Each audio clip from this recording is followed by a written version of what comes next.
Don't forget to like, share, and subscribe.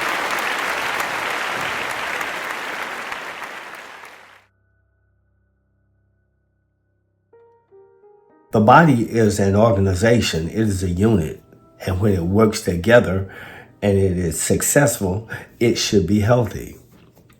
So, with those analogies in mind, I'm going to try to expound on this topic of how to choose a wife. What is a wife?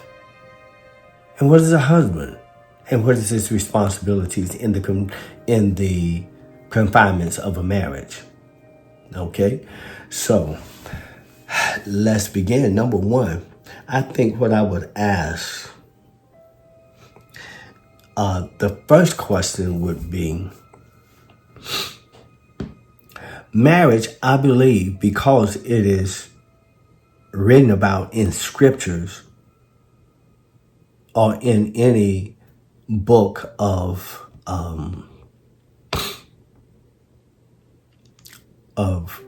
religion or spirituality, or let's just say spirituality. And because I was raised Christian, let's say Christianity. From my understanding and all the indications that I've gotten and what I've seen in my household, was my father was, number one, let's start with my father. My father was pretty much the leader of the home. And I was talking to someone the other day and I said, my father, when I think about him now, he's 97 years old. Mom has been gone for a while, for a minute. She lived up until maybe about my age, 67. And I was explaining to someone the other day that my dad was a very peaceful man. If I had to give him a term, the term to describe him, I would say a peaceful man.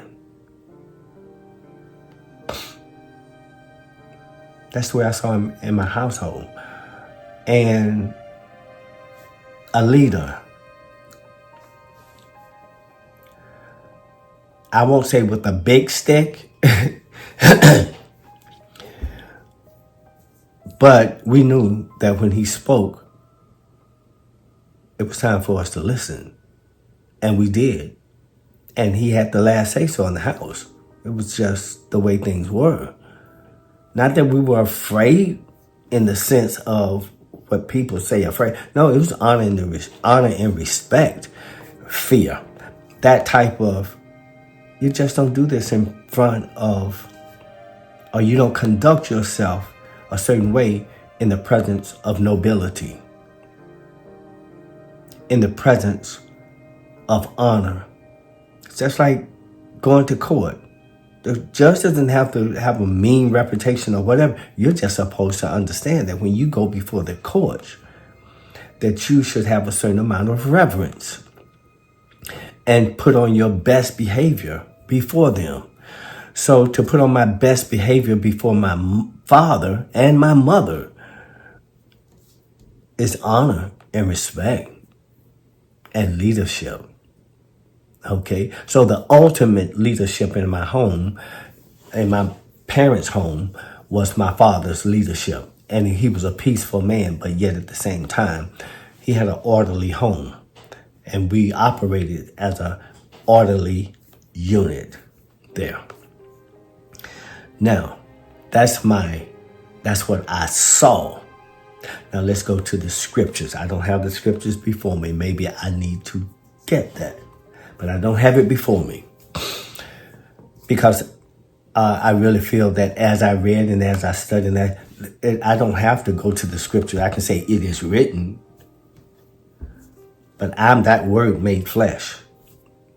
I'm the principles of my father made flesh. So now you see, because you see how I am, or see me, then you can kind of assume that I'm a branch or a cutting from that tree. All right. Now, so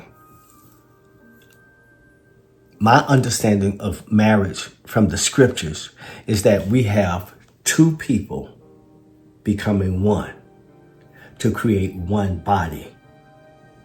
And then the scriptures give you a template for how these two come together and how to operate as one. Don't forget to like, share, and subscribe.